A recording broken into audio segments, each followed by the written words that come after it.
আলহামদুলিল্লাহ আলহামদুলিল্লাহ রাব্বিল আলামিন আসসালাতু ওয়াসসালামু আলা রাসূলিল কারীম ওয়া আলা আলিহি ওয়া সাহবিহি আজমাইন। সুপ্রিয় দর্শক ও শ্রোতা মণ্ডলী, সবার সুস্বাস্থ্য এবং সার্বিক মঙ্গল কামনা করে কিডনি রোগ সংক্রান্ত বিষয়ে আমি স্বল্প পরিসরে কিছু আলোচনার চেষ্টা করব।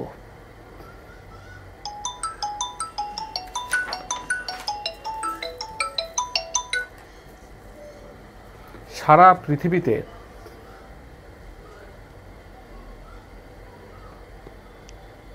ক্যান্সার থেকে শুরু করে যতগুলো দুরারোগ্য, জটিল এবং কঠিন ব্যাধি আছে, আমি মনে করি বর্তমানে কিডনি সংক্রান্ত বিষয়টা এত জটিল এবং মারাত্মক পজিশনে চলে আসছে, যেটা হার্টের বা ক্যান্সারের থেকেও এর স্থান কম নয়। কিডনি রোগ বলতে শুধু যে কোনো একটা না, প্রত্যেকটা মানুষের যে দুটো কিডনি থাকে এবং কিডনির ভিতরে যে নেফ্রন থাকে, কিডনির যে ফাংশনিং পজিশন থাকে, বিভিন্ন কারণে সে ব্যাহত হয়।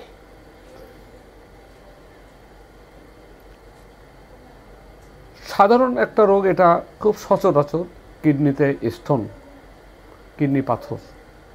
একটা তো হতে পারে, দুটা তো হতে পারে, ছোট হতে পারে, বড় হতে পারে, মাল্টিপল থাকতে পারে, কারোর ব্যথা থাকতে পারে, কারোর পেইনলেস হতে পারে। আর এটা ট্রিটমেন্ট এত কঠিন, এত জটিল অবস্থা না। আমরা এটা ক্র্যাশের মাধ্যমে হোক, অপারেশনের মাধ্যমে হোক, এর চিকিৎসা সম্ভব হয়ে আসছে। হোমিওপ্যাথি ট্রিটমেন্ট এটা খুবই স্বাভাবিক। নুরুল ইসলাম নামে একটা রোগী আসছিল গাজীপুর মাওনা থেকে। তো আসার বলছে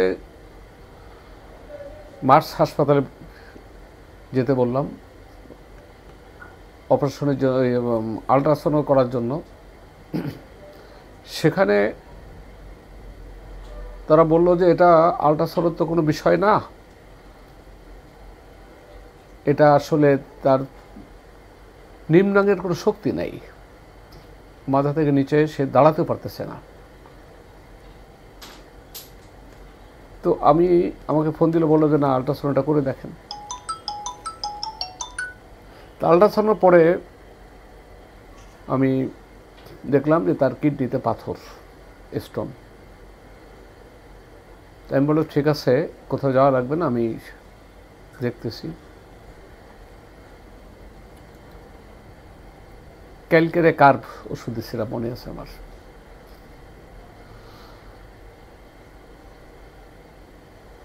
তাকে রাত্রি আমার চেম্বারে রেখে দিচ্ছিলাম, তার মা বাবা ছিল সঙ্গে। সকালে দেখি সে দাঁড়ানো, যে কী অবস্থা। আমি বলছি যে ভোরে আমার পেশাবের সাথে পাথর বের হয়ে গেছে, ধরে রাখছে পাথরটা। বলে এত বড় পাথর কেমনে বের হলো? বলে পাথর বের হওয়ার সঙ্গে সঙ্গে আমার কাছে নরম নরম হলো, এরপরে শক্ত হয়ে গেছে। তা নাহলে এত বড় পাথর কেমনে বের হলো, আমি নিজেই অবাক হলাম। তো যাই হোক, যেটা বলছিলাম যে কিডনি পাথর চিকিৎসা করা এটা খুব বেশি দুরূহ না। এর থেকে আরেকটু জটিল কিডনিতে সিস্ট। ডাক্তার মহতে হেনিম্যান যেটা বলছেন, সাইকোসিস একটা মায়োজম অথবা ইউরিনারি ইনফেকশন যদি কোনো কারণে চাপা থাকে শরীরে, অথবা তার ফোর প্যারেন্টস অথবা বংশে আগে থেকে কারোর পিতৃমাতৃকুলের কারোর ইউরিনারি ইনফেকশন ছিল, ওইটা পরবর্তী জেনারেশন এসে কিডনির উপরে এফেক্ট করে এই সিস্টগুলো হতে বেশি সহযোগিতা করে। হয় নিজের লাইফে হাইলি অ্যান্টিবায়োটিক ইত্যাদি কোনো কারণে, অথবা পূর্বপুরুষের যদি ইউরিনারি ইনফেকশন চাপা পড়ে ভালো হয়ে থাকে বা চাপা থাকে, তার মাধ্যমে এটা এই সিস্টগুলো সহজে গ্রো করে, সহজে তৈরি হয়।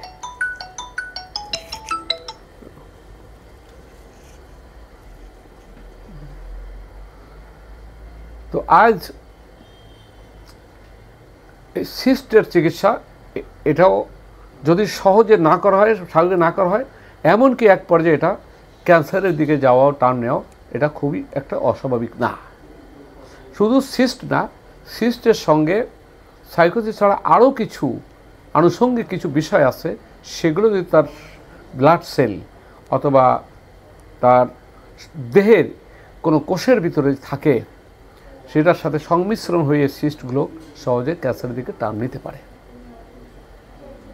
তো এটাও চিকিৎসা এত বেশি কঠিন না, এরও চিকিৎসা বর্তমানে পৃথিবীতে বেশ মডার্ন সায়েন্স, যেটাকে আমরা অ্যালোপ্যাথি ট্রিটমেন্ট বলি, সারা পৃথিবীতে এটাও মোটামুটি আয়ত্তের মধ্যে আছে। কিন্তু বিশেষ যে আলোচ্য বিষয় আমার, কিডনির ফাংশনিং পজিশন যদি ক্রিয়েটিনাইন বাড়ার কারণে হয়ে থাকে, ক্রিয়েটিনাইন যেটা আমরা জানি সাধারণত 1.23 পর্যন্ত নর্মাল,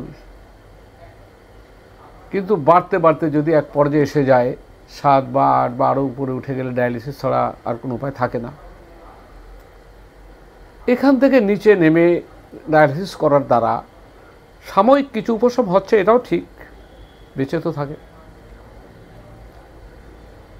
কিন্তু এটা যেমন ব্যয়বহুল, যেমন রোগীর জন্য কষ্টসাধ্য, যেমন সময় ক্ষেপণ করা, তেমনি এটা একটা দুরারোগ্যের, যত দুরারোগ্য ব্যাধি আছে তার ভিতরে অন্যতম বলে আমি মনে করি। মডার্ন সায়েন্স এখনও ওই পর্যায়ে পৌঁছাতে পারছে কিনা আমি ঠিক জানি না, কারণ আমার এই বিষয়ে ভালো জ্ঞান নাই। তবে আমার কাছে সত্যি কথা বলতে কি, অ্যালোপ্যাথি চিকিৎসার ভিতর বর্তমানে কিডনি সংক্রান্ত যতগুলো রোগ আছে তার ভিতর ক্রিয়েটিনাইন যে বেড়ে যাওয়া, তার ফাংশনিং পজিশন কমে যায়, খাওয়ায় রুচি থাকে না, বমি বমি ভাব আসে, পেটে পায়ে পানি আসতে পারে, ঘুম কমে যায়, এমন একটা অবস্থায় পেইন আছে, কিন্তু পেইন কিলার খাওয়া তার জন্য, অ্যান্টিবায়োটিক খাওয়াও তার জন্য সমস্যা। খাবার যে এত বেশি খেতে হবে, এককালে বলতো যে পানির অপর নাম জীবন, সে পানিও তাকে একটা লিমিটেডের ভিতরে চলে আসতে হয়। এমনকি বলে যে 1 লিটার পর্যন্ত পানি, সেটাও আপনি খেতে পারবেন না। এই খাবার খাওয়া যাবে না, সেটা খাওয়া যাবে না, কত কন্ট্রোল করা যায়, কিন্তু তারপরেও কি ভালো হলো? এই গতকাল আসছিলেন আমার কাছে ওই প্রফেসর মোয়াজ্জেম সাহেব, ওনাকে এখন ডেলি 3 বার করে ডায়ালিসিস দিচ্ছে। এটা তো আমরা শুনেই অবাক হয়ে যাব যে ডেলি 3 বার, সপ্তাহে 1 বার হতে পারে বা 2 বার হতে পারে।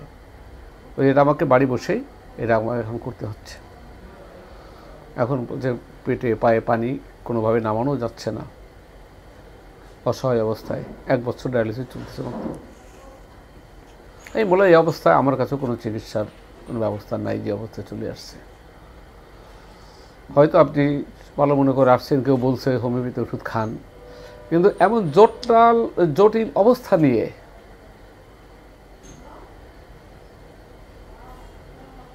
খুবই কঠিন ব্যাপার। তবে যদি ডায়ালিসিস করার আগে, ডায়ালিসিস করতে হবে ঠিক এই পর্যায়ে 7 বা তার উপরে ক্রিয়েটিনাইন চলে গেছে, ডায়ালিসিস শুরু করার আগে যদি কোনো রোগী চিন্তা করে আমাদের কাছে আসার জন্য, এবং যদি আমরা তাকে সুনির্দিষ্ট মাত্রায় এবং সুনির্দিষ্ট ওষুধ যদি প্রয়োগ করতে পারি, এবং প্রাথমিক পর্যায়ে যে ওষুধগুলো তার জন্য, যে জিনিসগুলো পানীয় বা খাদ্য তার জন্য সমস্যা সৃষ্টি করবে, তার ক্রিয়েটিনিন বাড়াবে, এগুলোকে যদি সে সঠিকভাবে বেঁচে চলতে পারে এবং স্বাস্থ্যবিধি মেনে চলতে পারে,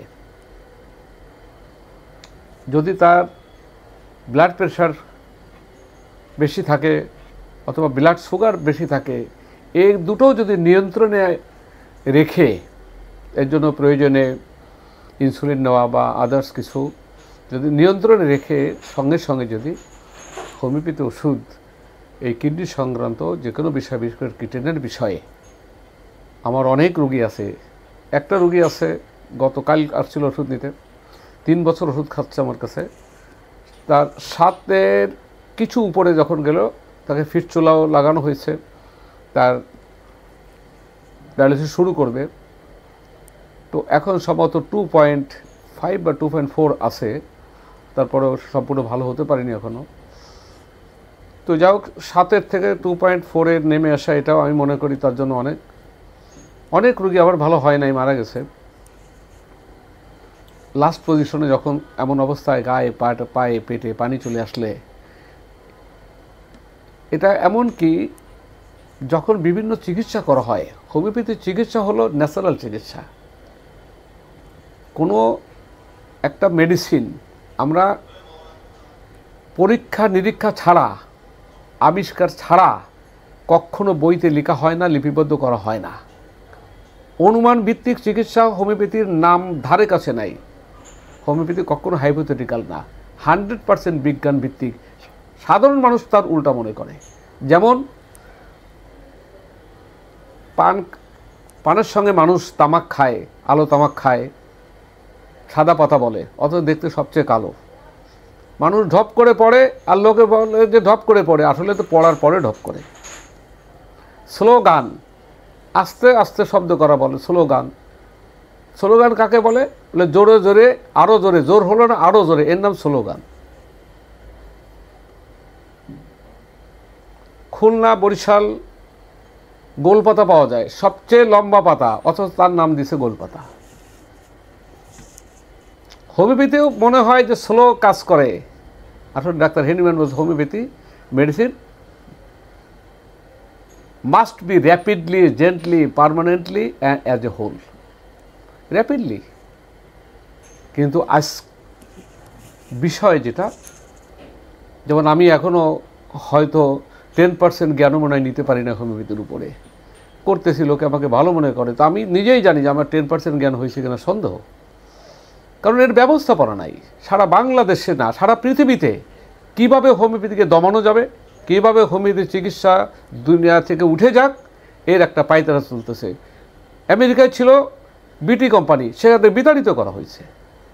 ডাক্তার হেনিম্যান যখন আবিষ্কার করছেন, ওনাকে এমনভাবে দেশ ছাড়া হইতে ফ্রান্সে বহু বছর থাকতে হয়েছে যে, এবং ভাবতে অবাক লাগে যে জার্মানে ডাক্তার হেনিম্যানের জন্ম, যেখান থেকে হোমিওপ্যাথি আবিষ্কার হলো, আজ জার্মানের ওষুধ ছাড়া আজকে আর ভালো ওষুধ পৃথিবীর কোথাও নাই। আমরা বলি জার্মানি কিনা ওষুধটা, জার্মানদের তৈরি কিনা। আজ সেখানেও পায়তারা চলতেছে যে সেখান থেকে যদি কীভাবে বিতাড়িত করা যায়। বাংলাদেশেও গবেষণাগার একটা করা হয়েছে নাম কস্তে, কত বছর হয়ে গেল, আজ পর্যন্ত একজন গবেষণাগারে একটা লোককে নিয়োগ দেওয়া হয় নাই যে গবেষণা করতে পারবে। গবেষণার জন্য যে অ্যাপারেটাসগুলো প্রয়োজন সেটাও নাই, লোকবল তো নাই। একটা ঘর করা হয়েছে, উদ্বোধনও করা হয়েছে মন্ত্রী মহোদয় দিয়ে, স্বাস্থ্যমন্ত্রী মহোদয় দিয়ে, কিন্তু তো আমি দৃষ্টি আকর্ষণ করব গণপ্রজাতন্ত্রী বাংলাদেশ সরকারকে, যে যেহেতু আমাদের একটাই সরকারি হোমিওপ্যাথি মেডিকেল কলেজ এবং হাসপাতাল, এটাকে পরিচালনার জন্য সিম্পল একজন প্রিন্সিপাল বা অধ্যক্ষ অতিরিক্ত দায়িত্ব দিয়ে চালানো হচ্ছে বছরের পর বছর, স্থায়ী নিয়োগ নেই। আমি চলে আসার পরে, আমি যখন প্রিন্সিপাল ছিলাম, স্থায়ী এবং পার্মানেন্ট ছিলাম, আমি ফুল প্লেজের প্রিন্সিপাল ছিলাম। আমি আসার পরে 2014 সালে তো আমার রিটায়ারমেন্ট হয়ে গেছে, যে এ পর্যন্ত ওইভাবে জোড়াতালি দেওয়ার পরেই চলতেছে। ডিজি হেলথে আমাদের একটা উইং আছে হোমিও দেশাস নামে, সেখানে যারা মডার্ন সায়েন্সের ডাক্তার তারাই সেটা পরিচালনা করতেছেন, করুক, কিন্তু সেই সঙ্গে যদি হোমিওপ্যাথির উন্নয়ন কল্পে, অ্যালোপ্যাথি তো সরাসরি আছে আমাদের উন্নয়নের জন্য, ইউনিভার্সিটি পর্যায়ের পিজি হাসপাতাল থেকে শুরু করে সব রকম আছে, আর প্রত্যেকটা জেলায় জেলায় মেডিকেল কলেজ আছে সরকারিভাবে, আমাদের একটা মাত্র মেডিকেল কলেজ, এবং সেখানে লোক নিয়োগের কী দুরবস্থা, শিক্ষকের কী দুরবস্থা চলতেছে, পড়াশোনার কী মান। তো এই কিডনি চিকিৎসা সংক্রান্ত শুধু না, যে কোনো জটিল রোগের চিকিৎসা। আমি একটা রোগীর কথা বলি শুধুমাত্র, গতকালকে আসছিল, ছেলেটার নাম হচ্ছে Mobinur Rahman, case number ID নম্বর শিশু 201, মিরের বাজার থেকে, ফোন নাম্বার, মোবাইল নাম্বার 01722691060। তো এর কিডনি বিষয়ক ছিল, আবার ইরোসিভ গ্যাস্ট্রোটাইটিস ছিল। তার প্রধান সমস্যা যেটা, প্রত্যেক দিন 40 থেকে 50 বার বমি করে, 2 বছর থেকে এটা চলতেছে। পিজি হাসপাতাল থেকে শুরু করে বড় বড় হাসপাতাল, এরপর তারা ভারতে নিয়ে যায় 2022 সালের ডিসেম্বরের 22 তারিখে হায়দ্রাবাদ, ওখানে হাসপাতালে গ্যাস্ট্রোলিভার যিনি প্রধান, উনি দেখছেন, অনেক পরীক্ষা নিরীক্ষা, কয়েক লাখ টাকাও খরচ করছেন, কিন্তু সেখান থেকে ফিরে এসে তার যে বমি সেই বমি। আমার এখানে আসছিল 21/1/23, দ্বিতীয়বার ওষুধ দিচ্ছি 14/2, পহেলা তাকে উঠেছিলাম বিসমাত, দ্বিতীয়বার দিলাম মার্সাল, আবার দিলাম বিসমাত, পরবর্তীতে আর্সেনিক 19/2-এ আর্সেনিক দিলাম। 26/2-এ এসে বললো যে তার 80% এখন সে ভালো। গতকাল ওষুধ নিয়ে গেছে, যে গতকাল ওষুধ নিয়ে এই বলে গেছে এখন আমি 100% রোগীটা ভালো, এর ভিতরে আর একবারও বমি নাই, বমির ভাবও তার নাই। আমি বলতে চাচ্ছিলাম এটাই, যে শুধু কিডনি না, যে কোনো জটিল রোগের ক্ষেত্রে যদি আমাদের হোমিওপ্যাথি চিকিৎসায় আসে আর এর জন্য যথাযথ চিকিৎসা ব্যবস্থা দেওয়া যায়, আশা করি রোগীরা অনেক উপশম লাভ করবে, আর্থিক সাশ্রয় হবে। অনেক রোগী আছে অপারেশন ছাড়া চিকিৎসা নাই, এই কিডনি সংক্রান্ত অনেক বিষয়ে, যেমন কিডনির সিস্ট, কিডনির ইউরেটারে যদি এসে স্টোন আটকা পড়ে যায়, যেটা আমরা আল্ট্রাসাউন্ডে পাই। তো এরকম বিভিন্ন যে বিষয়গুলোকে আমাদের আছে কিডনি সংক্রান্ত বিষয়ে আমরা হোমিওপ্যাথি চিকিৎসা দিতে পারি। এর জন্য যে জ্ঞানের প্রয়োজন, সেই জ্ঞানের জন্য যে পরিবেশ সৃষ্টি দরকার, আমি গণপ্রজাতন্ত্রী বাংলাদেশ সরকারের কাছে দৃষ্টি আকর্ষণ করছি, যে পরিবেশ তৈরি করে রোগীর চিকিৎসার স্বার্থে যেন অ্যালোপ্যাথি চিকিৎসার সাথে সঙ্গে সঙ্গে যেন এটাও আগায় নিয়ে যেতে পারে, জনগণ উপকৃত হতে পারে, এই আশাবাদ ব্যক্ত করে আমি আজকের মতো বিদায় নিচ্ছি। আসসালামু আলাইকুম ওয়া রাহমাতুল্লাহ।